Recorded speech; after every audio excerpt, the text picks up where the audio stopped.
السلام عليكم ورحمة الله وبركاته. بسم الله الرحمن الرحيم نحمده ونصلي على رسوله الكريم أما بعد. سبحانك لا علم لنا إلا ما علمتنا إنك أنت العليم الحكيم. رب اشرح لي صدري ويسر لي أمري واحلل عقدة من لساني يفقهوا قولي.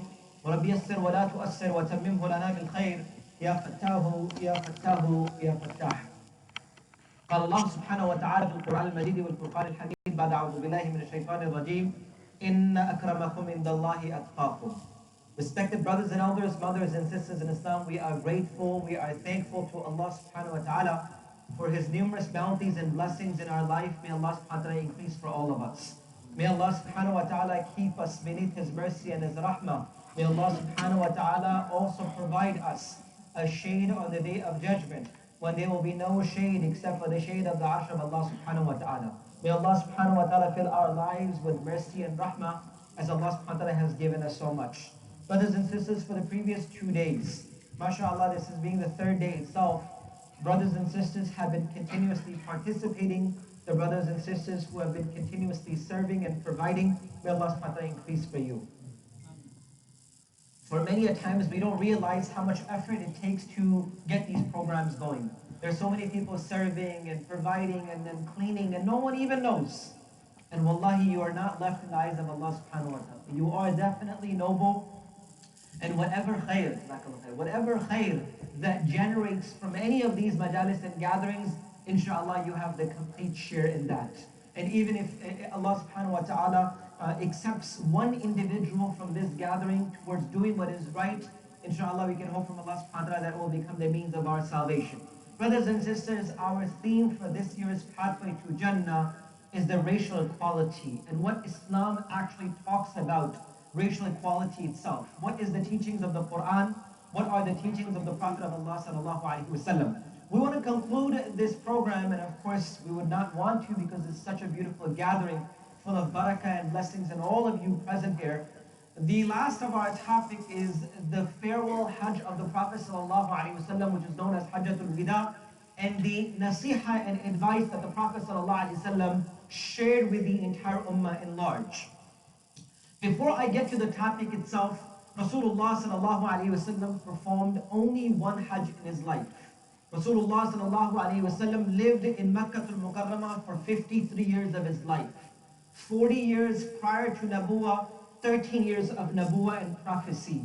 13th year of his prophecy at the age of 53, he leaves Makkah al-Mukarramah with his close friend Abu Bakr as-Siddiq radiallahu anhu, and he makes his famous journey, which is known as the journey of Hijrah. The Nabi of Allah sallallahu alaihi wasallam migrated or immigrated towards Medina, and he settled himself for the next 10 years in which he lived, and he also passed away.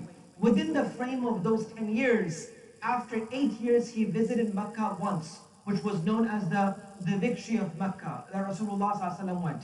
The next time that Rasulullah sallallahu alaihi wasallam, which was the 9th year of his prophecy in Medina, Rasulullah sallallahu alaihi wasallam sent the first envoy for Hajj. The first ever jama'ah, a group or a gathering which was sent for Hajj after the migration of towards Medina, was not led by Rasulullah ﷺ himself. It was led underneath the guardianship and the leadership of Abu Bakr as-Siddiq radiallahu anhu. So let me get this back again, so you know where I'm coming from. I'm setting a stage and a platform for all of us to understand. He lived in Medina, Makkah Mukarramah, for 53 years, 13 years of his prophecy. He moves towards Medina. Now he's getting settled inside Medina. He's writing the treaty and the covenants of Medina. The next year Badr happens. The next year the Uhud happens. So one after the other, these incidents are happening. Now he reaches the 6th year. The Hudaybiyah happens, and then Khaybar and Khandaq. And now is the year which is known as the 8th year of his traveling towards Medina. Now the victory of Makkah happens. He enters Makkah. Rasulullah performs his Umrah, and Makkah is underneath the control of the Muslims. Now the next year, which is the 9th year of the Nabuwah of the Prophet ﷺ in Medina after Hijrah, which means about 2 years prior to the demise of the Nabi of Allah ﷺ. Rasulullah ﷺ gathers a Jamaat and a group of Sahaba and says who's ready to perform Hajj. He himself never had partaken in that journey of Hajj. He makes Abu Bakr radiallahu anhu the Amir of Hajj, and they go and they perform Hajj, and the Muslims come back. Now it is the 10th year of the prophecy of the Prophet. There's a lot of other things that happen. I'm just skipping because my essence is Hajj. Now it is the 10th year of the prophecy of the Prophet of Allah in Medina after the Hijrah, which makes him approximately 62, 63 years of age. The time of Dhul Qa'dah has come. The Nabi of Allah has decided to perform Hajj. The Nabi of Allah passes away 2 months and few days after his Hajj is complete. So remember, this time that I'm talking about right now of the Seerah is approximately 3 to 4 months before the passing away of Rasulullah.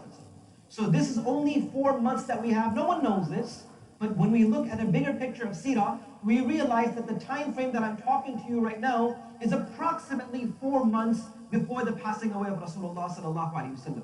In the month of Dhul Qa'dah, the Nabi of Allah sallallahu alaihi wasallam gathers his companions and he plans to take the journey for Hajj. The Nabi of Allah sallallahu alaihi wasallam began his journey with a small group of individuals from the city of Medina.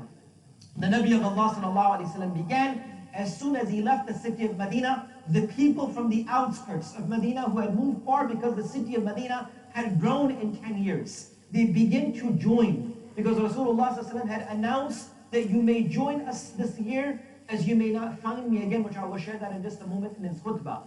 So the people from far areas and tribes began to gather, the gathering of Rasulullah sallallahu alaihi wasallam, and an envoy, a gathering or a campaign which started with few people became hundreds and became thousands. And as soon as they were traveling, and when Nabi of Allah sallallahu alaihi wasallam was traveling from Medina, and they went to Abiyar Ali, which was the miqat, and then the Nabi of Allah sallallahu alaihi wasallam went further. Now the envoy is gathering, becoming bigger and bigger and bigger, to an extent that they became thousands of individuals traveling with Rasulullah sallallahu alaihi wasallam. It was only one of those journeys where the Nabi of Allah sallallahu alaihi wasallam took all of his azwaj. The Nabi of Allah sallallahu alaihi wasallam, when he would go for campaigns, he would take one of his azwaj by qur'a, by picking a lot. But in the journey of Hajj, he took all of his azwaj, and they traveled, meaning all the wives of the Prophet sallallahu alaihi wasallam, and they begin traveling. Now when Rasulullah sallallahu alaihi wasallam reaches Makkah, the Prophet of Allah sallallahu alaihi wasallam delivers a khutbah. I'm not going to talk about that. He delivered many khutbahs in the journey of Hajj itself.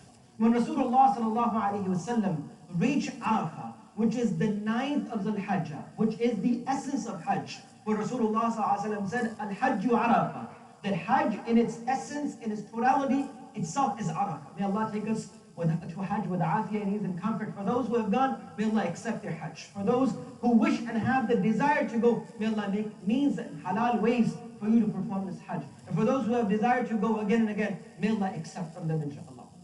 So now Rasulullah sallallahu alaihi wasallam gathers in front of the Sahaba radiyallahu ajma'in, and this is one of the most sacred times and the largest gatherings amongst the Sahaba.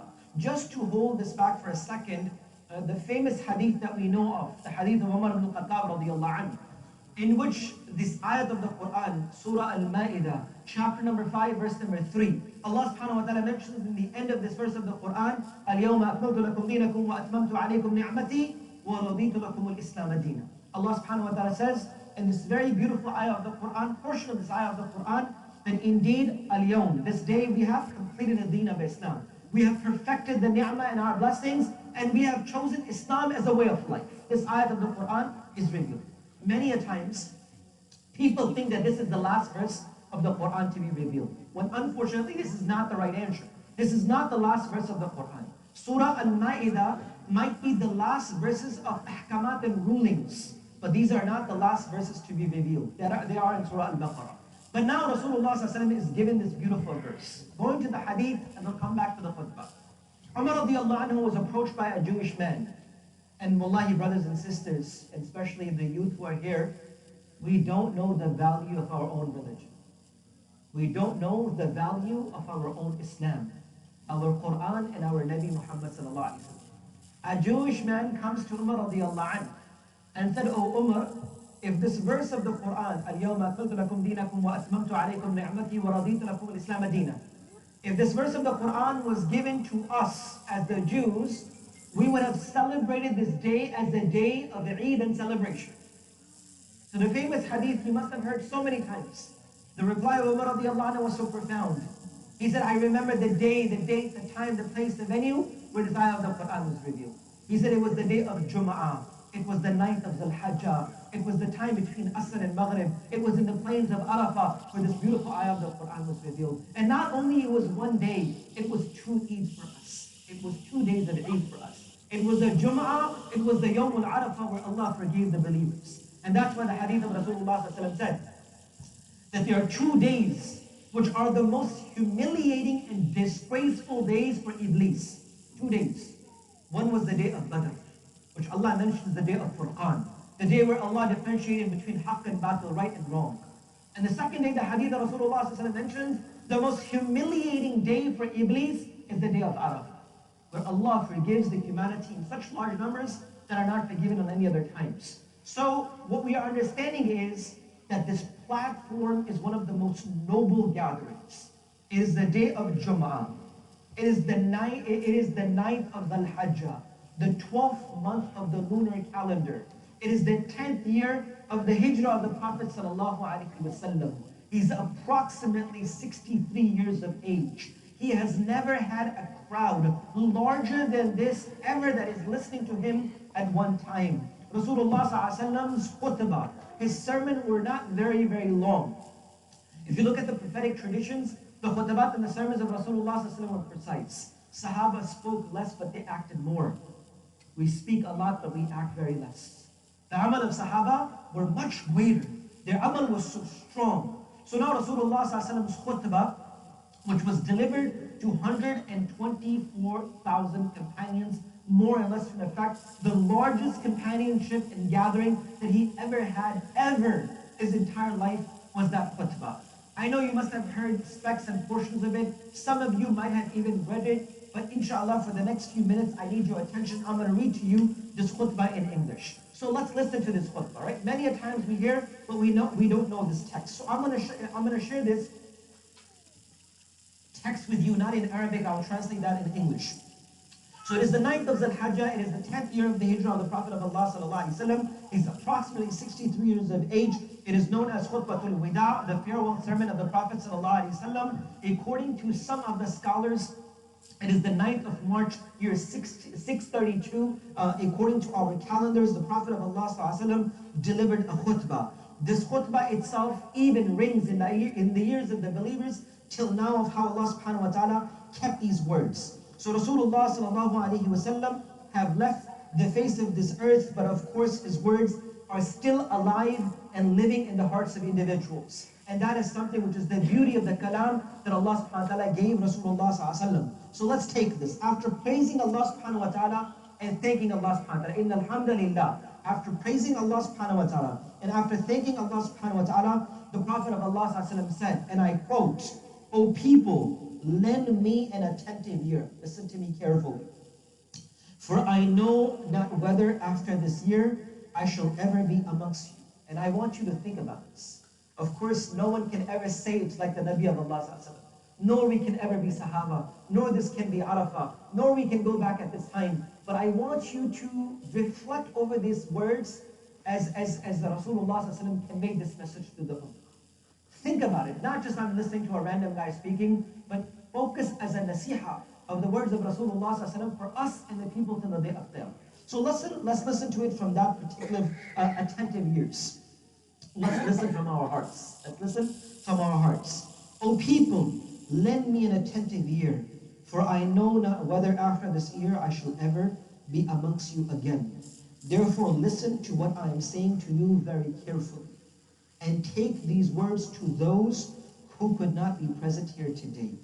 O people, just as you regard this month, Dhul Hajjah, this day, Yawm al-Arafah," and I'm just adding this, the day of Hajj and Arafah. So I'm just going to repeat this, and I'm going to actually just read it, and I'm going to add afterwards, so I don't add anything to the khutbah. "O people, just as you regard this month, this day, this city as sacred, so regard the life and property of every Muslim as a sacred trust." Brothers and sisters, it's hard to digest this, but I want all of us to understand what I'm saying, myself and all of us. As we consider this month, this day, this city as sacred, regard the life and property of every Muslim as a sacred trust. Return the good entrusted to you to their rightful owners. Hurt no one so that no one may hurt you. Hurt no one that no one may hurt you. Remember that you will indeed meet your Lord, Allah subhanahu wa ta'ala, and that He will indeed reckon your deeds. Allah has forbidden you to take usury, interest, riba, sood. Therefore all interest, obligation shall henceforth be waived. All interest should be waived. I'm just going to stop here for a second. I remember a story. I know, too many stories, forgive me. I'm just going to stop here for a second. Rasulullah sallallahu alaihi wasallam, uncle was there, Ibn Abbas radiallahu anhu. Ibn Abbas radiallahu anhu was a giant in wealth. He was like the biggest financial institute. Goldman Sachs, Fannie Mae, there are nothing in front of what he was. He was a huge financial person that almost the entire Makkah and Quraysh owed him money. What he said, Rasulullah said, me first and foremost, on behalf of my uncle, if you owe him any interest, it's forgiven. He's speaking on behalf of his uncle. That's a lot of money. That's a lot of money. His uncle didn't say anything because he was ready to obey and admit to what Rasulullah was saying. Scholar said something so ajib. He said, what was the fruit that Allah gave Ibn Abbas radiallahu anhu? What did Allah give him in the return of what he had done that day? He forgave all the interest. He said, I'm going to start. Whenever Rasulullah made any sacrifice, he began from his own self and the ones that he loved the most. Till Badr, and I want to make sure that you understand this point. Till Badr happened in Medina, every single campaign, Ghazwa, Siraya, everything that happened till Badr, Rasulullah never asked an Ansari to ever participate in the effort of Qurbani, only Muhajirin. Because he said, I don't want to put anyone else in burden. Qurbani for me. We will take the hardship, you take the comfort. We'll put the hardship. Present yourself for difficulty. Today what we do is present someone else. A brother was giving a very good example. He said a father went to the school and he says, I know my child is very disobedient, he's very bad, but whenever my child acts bad, just slap the kid next to him. My son won't do anything wrong. Don't touch my son, just slap the kid next to him. We don't want hardship on it. Just slap the kid next to my kid, my son inshallah would never do anything wrong. Just slap the kid next to him. Meaning we don't want to take the burden upon ourselves. Rasulullah every time, Qurbani upon his own self. So now, when the day of Hajj is there, what does Rasulullah say? The interest of my uncle, forgiven. What did Allah give him? 500 years of Banu Umayyah's Khilafah, Allah subhanahu wa ta'ala. 500 years from the family of Abbas radiallahu anhu. 500 years of leadership of the Muslim Ummah came with that days of Qurbani. Allah doesn't waste Qurbani. Allah doesn't waste Qurbani. I'm just going to sidetrack. Let's go back. There's so many interesting things that you can take. So Allah subhanahu wa ta'ala has forbidden you to take usury and interest. Therefore, all interest obligation shall henceforth be waived. Your capital, however, is yours to keep. You will neither inflict nor suffer any inequality. Allah has judged that there shall be no interest, and that all interest due to Abbas ibn Abdul Muttalib, Prophet's uncle, should be henceforth waived. He made his announcement on behalf of his own uncle, what Allah gave him. Now, the second paragraph. Rasulullah said, be aware of shaitan, Satan, for the safety of your religion. You want to save your religion? Be aware of shaitan. He has lost all hope that he will ever be able to lead you astray in big things. So be aware of following him in small things. He's not going to be able to tell a namazi, a person who has iman, to make kufr with Allah. And we'll start with all small things. And that will lead an individual to unfortunately leaving Islam. And I say this a lot nowadays, that I see two things missing in ummah. And this is just maybe my preconceived notions or things that I'm assuming, may Allah forgive me. I see two things beginning to lack on a larger platform. We have ulama here too. We don't talk about sunnah, we don't talk about sahaba. We don't talk about sunnah, we don't talk about sahaba. And that's the base of our deen. When we leave sunnah, then we leave our Islam and our deen. The importance of sunnah is slowly leaving. So what happens? A person slowly leaves nafal. Then they say, oh brother, this is only nafal. Then they leave sunnah. And then they slowly leave sunnah. Then they say, slowly leave the jamaat in the masjid too. I can make it at home. And then slowly the fard, and then slowly the iman will also be done. So it goes like this. When we talk about the importance of sunnah, then we will lose our fara'id and then our iman as well. And we also don't talk about sahaba, which is so important. So what is Rasulullah ﷺ saying? He's saying, be careful, be aware of Satan, shaitan, for the safety of your religion, for your Islam. If you want to protect yourself in your Islam, then be aware of shaitan. He has lost all hopes. Shaitan has lost all hopes that he will ever be able to lead you astray in big things. So be aware of following him in small things. And then Rasulullah said, Ya ayyuhan nas, O people, it is true that you have certain rights with regards to your woman, but they also have rights over you. I was shocked that Rasulullah gave a khutbah which was 5 paragraphs. Hajjatul Wada khutbah is 5 paragraphs. I think 2 or 3 paragraphs of his khutbah talks about the importance of women. He talks about the importance of women. For all of those who don't know Islam and can stand outside and say, oh, Islam doesn't give rights to women. I always say Islam doesn't only give rights to the woman, Islam gives heights to the woman. You talk about rights, Islam gives heights. You're only talking about rights, we give heights. That's what our Nabi gave. Our Nabi gave heights to the woman. Not only rights, that's their rights. Islam gave honor to that level itself. So let's get back to that khutbah. So Rasulullah ﷺ, while he's speaking to 124,000 of his Sahaba, O people, it is true that you have certain rights with regards to your women, but they also have rights over you. Remember that you have taken them as your wives only under Allah's trust and with His permission. If they abide by your rights, then to them belongs the right to be fed and clothed in kindness. Do treat your women well and be kind to them, for they are your partners and your primitive helpers. And it is your right that they do not make friends with anyone of whom you do not approve, as well as never to be unchaste. O people, listen to me in earnest. Worship Allah, perform your 5 daily salah, fast during the month of Ramadan, and give your wealth in zakat, almsgiving. Perform hajj if you can afford it. All mankind is from Adam and Eve. An Arab has no superiority over a non-Arab, nor a non-Arab has any superiority over an Arab. Also a white has no superiority over a black, nor does a black have any superiority over a white, except by piety and good actions. Brothers and sisters, this is more than 1400 years ago, being spoken in the valley of Arafah, where people are speaking about things and rights now. Many a times when we talk about these rights, I remember a quick story, forgive me. I was in an interfaith program. There was a guy who was a non-Muslim. He was talking about the ayats of the Quran. I was the Muslim representative. There was a rabbi. There was a priest. So there was one guy discussing different verses of the Quran and getting the views of the people in the answer of the scholars. He reads the ayat of the Quran in Surah An-Nisa. I don't even remember the ayat of the Quran, but the meaning was more or less to the effect, for the women to be obedient to their husbands. I don't know what words that is, but more or less that a woman should be obedient to her husband. As soon as this guy said this, I was like, oh man, this question is coming to me now. So before I even said anything, a young lady in the gathering got up. And she says, can I ask a question? So he said, yes.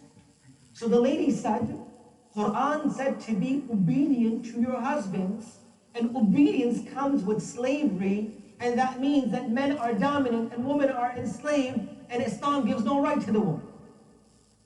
I was like, oh man, I'm done. Right? It's hard to, in a setup, to explain anything like that. You know, how are you going to explain the entire situation? Make them understand. If there was a Muslim, I can prove through Quran and Dalayas and Hadith and all that. I said, Ya Rabbi, help me.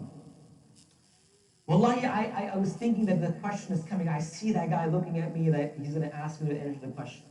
Before he even looked at me, an elderly lady, she was about 70 plus years of age, elderly lady, a graceful old lady, a non-Muslim, Caucasian, white American lady, she got up. And she says, can I answer this question? I said, please. I was waiting for the help, man. Answer it, please. So the lady said, I'm going to speak directly to this young sister. And she was, of course, also a Caucasian white young lady. So she said, my daughter, 50 years ago in the Nassau County itself, which is a part of Long Island, is a place where I was married. And while my father was standing next to me, and I still remember the words of my father telling me, be loyal, be obedient, and be trustworthy in your relationship. The lady is telling this. She says, 50 years ago, in the same state, same county of Nassau, my father told me, be loyal, be obedient, and be trustworthy. She said, for 50 years of fighting for words and our rights, the word which was the ethics and the morals of our life became curse. She said, my goals for my father was being obedient. And we never felt that as slavery, or we never felt that as hardship. We felt that as an identity of the woman. And she says, now you proclaim that you're becoming a slave? She said, you should check yourself. I said, the answer is done. So for those who understood the answer properly. So over time, we begin to think that, so coming back to the point that I want to explain, Rasulullah sallallahu alaihi wasallam gave the importance of race and colors and racial equality 14 years ago, more than 1400 years ago, in the valleys of Mecca, in the plains of Arafah, speaking to the humanity on large scales, which people are thinking about now. And these were the golden advice of the Prophet of Allah sallallahu alaihi wasallam. Let's get back to the khutbah. So the Prophet of Allah sallallahu alaihi wasallam said, all mankind is from Adam and Eve. Arab has no superiority over non-Arab, and non-Arab has no superiority over an Arab. Also, a white has no superiority over a black, nor does a black have any superiority over a white, except by piety and good actions. Further goes, learn that every Muslim is a brother to every Muslim, and that Muslims constitute one brotherhood. Nothing shall be legitimate to a Muslim which belongs to a fellow Muslim unless it was given freely and willingly.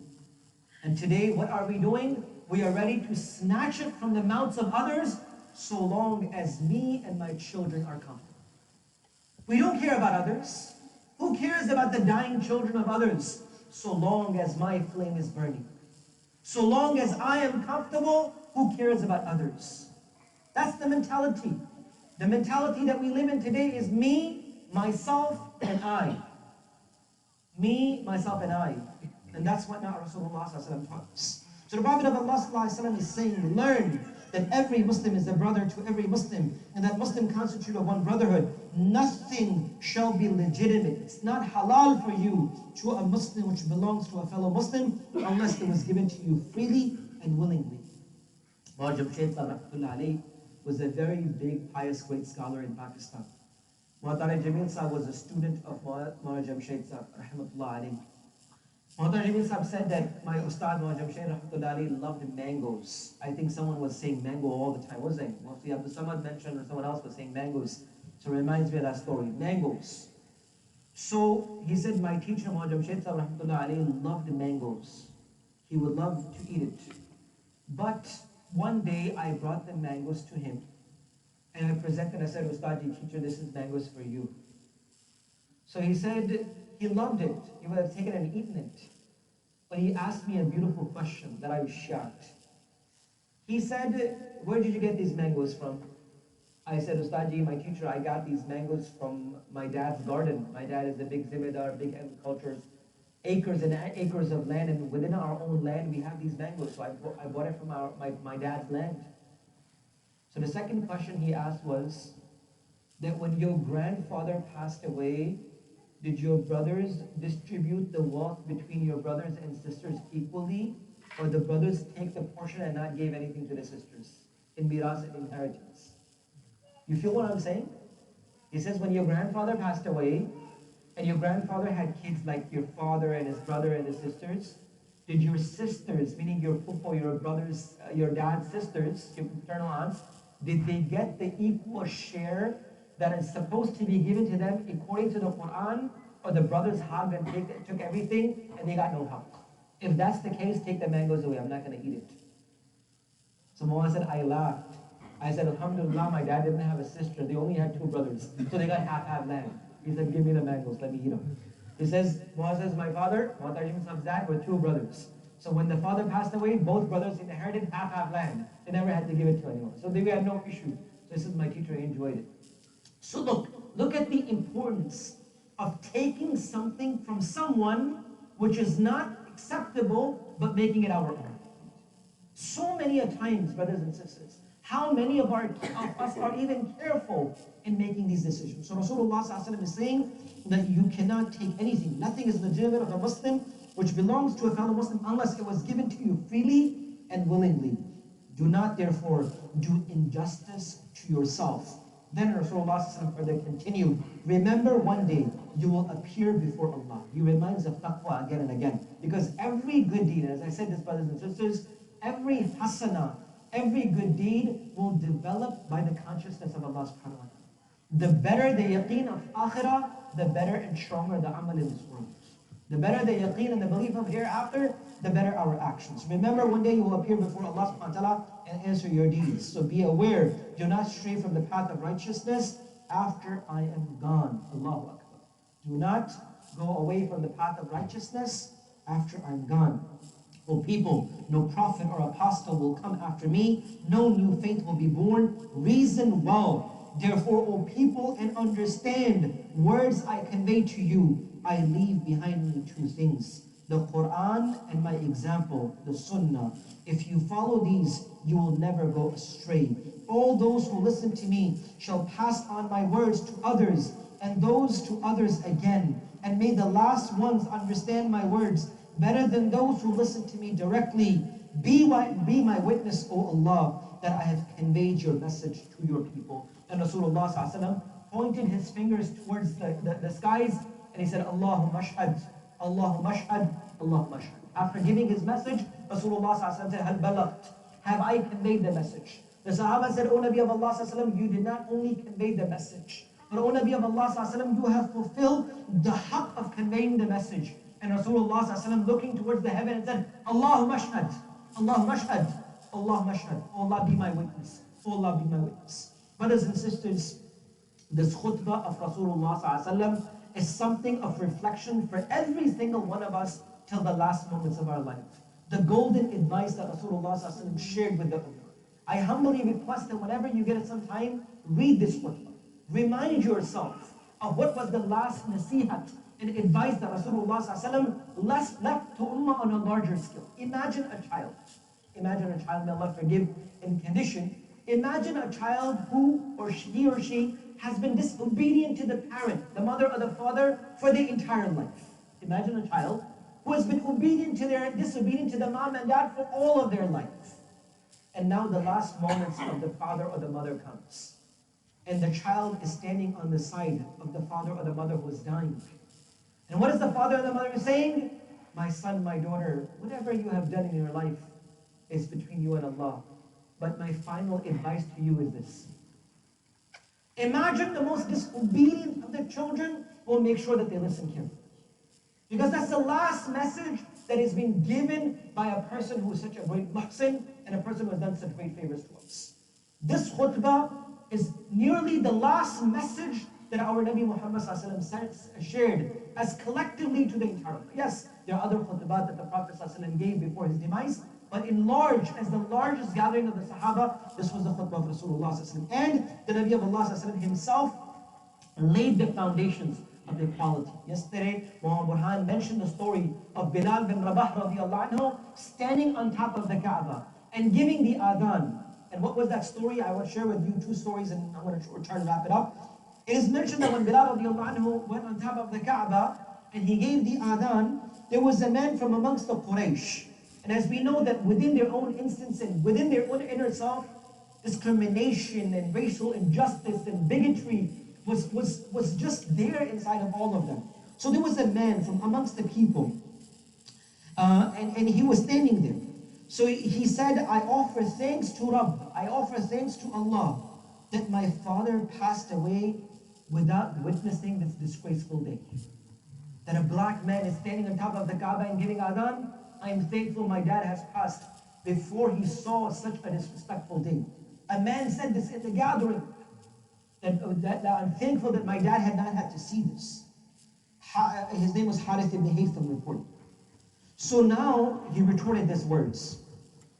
He said, could not Muhammad sallallahu alayhi wasallam find anyone else beside this black crow to call the adhan? Could Muhammad sallallahu alayhi wasallam find anyone better than this black crow to give adhan? And such was the divine rejection of such ignorance that was inside of them. And it was this moment that Sayyidina Jibreel alayhi salam came, and he came to Rasulullah sallallahu alayhi wa sallam, and he revealed the ayah of the Quran that I spoke about last night. Ya ayyuhan nas, inna khalaqnakum min dhakarin wa untha, wa ja'alnakum shu'uban wa qaba'ila lita'arafu, inna akramakum indallahi atqakum. The theme of our topic for this entire gathering, this ayah of the Quran, Surah Al-Fujurat, that is not anything that you think visibly. It is taqwa and piety which makes us the most noble. On that same day, Rasulullah ﷺ completed his tawaf. The Nabi of Allah ﷺ addressed the people. And the Nabi of Allah ﷺ said, O people, Allah subhanahu wa ta'ala has abolished all forms of discrimination based upon lineage and creed. There are only two categories that I mentioned last time, righteous and those who are not. One day Rasulullah ﷺ saw Abu Dharr radiallahu anhu. Human beings. People make mistakes, brothers and sisters. But the mistakes of Sahaba were such that was forgiven by Allah subhanahu wa ta'ala. The mistakes of Sahaba were such that they were forgiven by Allah subhanahu wa ta'ala. In which Allah says in the Quran, radiyallahu anhum wa radu anhu. Listening to Sahaba and you see a shortcoming, we can never say and blame Sahaba because Allah forgave them. And they receive a title which all of us inshallah will receive in Jannah, that Allah is pleased with us. And we are pleased with Allah. They received this title in dunya. So it is mentioned that in one particular incident, a Sahabi mentioned that Rasulullah ﷺ overheard Abu Dharr radiallahu anhu addressing a black Sahabi with whom he was arguing with. Abu Dharr radiallahu anhu, human being, got into an argument with an individual. He was a dark complexioned Sahabi, and he said in a way that, O son of a black slave. O son of a black slave. This word was overheard by the Prophet ﷺ. He severely rebuked and reprimanded by Rasulullah ﷺ. And what did Rasulullah ﷺ said? You are a person in which the remnants of ignorance are still present. I can still see the signs of Jahiliyyah in you. Have you not left Jahiliyyah? Didn't Allah guide you towards Islam? Why are you looking at someone based upon colors, their financial aspects, the way that they look, or the lineage that they come from? Are you keeping the remnants of Jahiliyyah in your life? Hasn't Allah subhanahu wa ta'ala gifted you with hidayat and guidance? And he reprimanded and told him that Islam, as one of the scholars mentioned yesterday, doesn't see the people through colors. There's no particular color of Islam. There's no one particular language. People speak multiple languages. Yes, Arabic is the language of the Quran, of Jannah, and all that. But that's the basis of Islam. So Rasulullah ﷺ told him that for you to say that this individual is a son of a black slave, that shows that the signs of Jahiliyyah still exist inside of you. Still exist inside of you. So brothers and elders, mothers and sisters in Islam, in reality, Rasulullah ﷺ left behind an ummah. He left behind an ummah. Mawlana Yusuf Sahib rahimahullah ta'ala anhu, in his khutbah, that the bayan that he gave, which was few days before he passed away in Lahore, in 1960 something, or something like that. Yusuf rahmatullah alayhi gave a khutbah. A great scholar, the one who wrote, who's the author of Hayat al-Sahaba, 3 volumes of the greatest piece of work in the life of Sahaba radiallahu anhu. So he gave a khutbah, and his khutbah was based upon making ummah. Making ummah, not groups, not jamaats, making ummah. And he said something so profound. He said, on the day of Qiyamah, you will find an individual who will not have a lot of salat, just his fard salah. You will find a person who only has fard hajj, not extra hajj, no extra sadaqat and charity. But you will find this individual to be in the most noble and the highest places. These are not my words. The words of Shaykh Yusuf rahimahullah ta'ala, one of the greatest scholars of his time, who wrote the commentary of Bukhari, a man who did such great works in ilm, a man who wrote such stories and books that no one can even imagine at this moment. So he said a person will be in the highest of the most noble areas.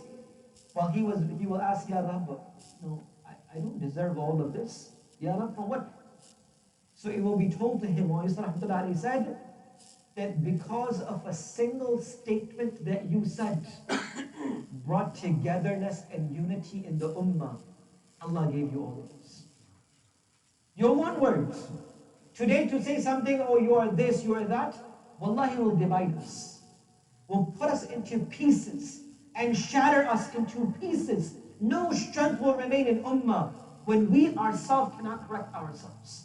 Forget about us looking at others who are Muslims and non-Muslims. Our own selves, we need to correct ourselves. Then Mullah Yusuf rahmatullahi further continued. Bilal Park Masjid, the bayan was, he said there will be a man with so much salah and so much hajj and so much tabligh and so many things. The long bayan itself, translated in English and many languages. I hope you can read it one day. He said that person will be thrown in the midst of fire. Asked for what reason? He said one word of his broke the ummah into pieces. Brothers and sisters, Allah has sent us as ummah. We're not groups. We should not be. Through our colors, through our races, through our lineages, through our families, through our financial backgrounds. That's not what defines us. We are ummah. And that's how Allah subhanahu wa ta'ala sent us. And that's something so beautiful that we must remember inside of us. And keep along with us. And wallahi, change comes by me changing my ways. For the 2 days and 3 days that you have been gathered here, brothers and sisters, it is time for me to reflect that do I have these issues in my own life? We don't have to think about others. If I have these issues, I need to change. I need to change. The value of the believers and value of every single mankind must be within my own selves. If I'm not valuing others, if I don't have the value of others in my heart, brothers and sisters, we are going towards the doom.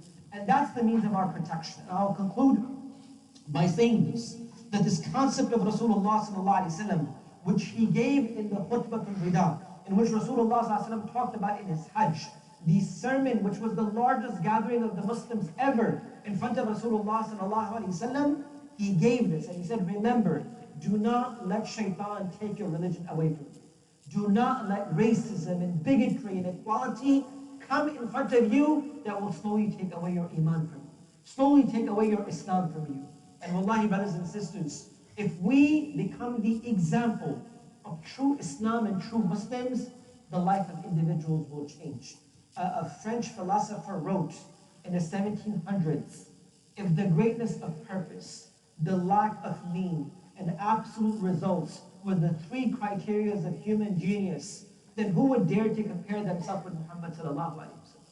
If the lack of mean, the greatness of purpose, and absolute results, an ummah which was so divided that people would lick the blood of their enemies, fights and wars within the tribes for years and years. When parents are passing away, they are leaving the inheritance of fight and feud between the other tribes.